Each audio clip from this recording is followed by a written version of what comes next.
Now, I'm a historian by professional training, and I teach at a liberal arts college. Now, how does that fit? How does history relate to the liberal arts? If we go back to the story of the liberal arts as they were codified in the 6th century, we find that there were 7 liberal arts. The first 3, grammar, dialectic, and rhetoric, were the linguistic arts of the trivium, and then there were 4 additional arts, the mathematical arts of the quadrivium. This was arithmetic, geometry, astronomy, and harmony, or music. In those 7 liberal arts, I don't find history. What's my place in a liberal arts education? What's my place as a historian? As we move forward to the 16th century, that's where I start to find my home. When we move on from the liberal arts to the humanities, from the artes liberales to the studia humanitatis.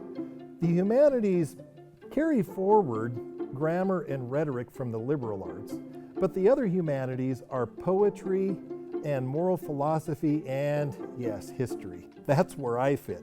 I fit in the humanities. So what are the liberal arts and what are the humanities?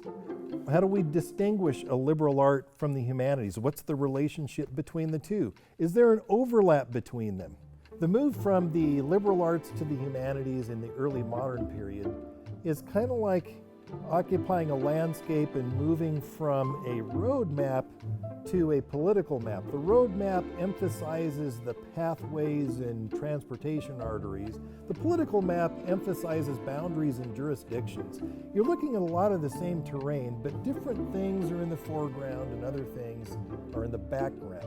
And so in the liberal arts, the emphasis was on fortifying the student with a battery of skills that would help them to communicate with other people and shape the world around them.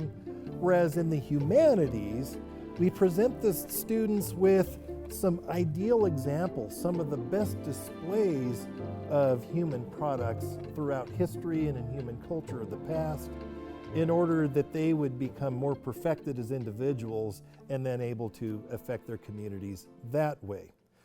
Now, in history then, history was certainly present in the era of the liberal arts, but it occupied a supporting role in equipping the students with these skills and abilities to shape the world around them. Whereas history in the humanities context takes a central role in presenting students with the examples of the past that will equip them to perfect themselves through emulation and give them ideas about how they can shape the world around them. The liberal arts and the humanities represent different phases in the long story of the Western tradition of Christian education. And here at New St. Andrews, we're going back to the sources, and we're offering a course in the history of classical and Christian education, and we invite you to join in.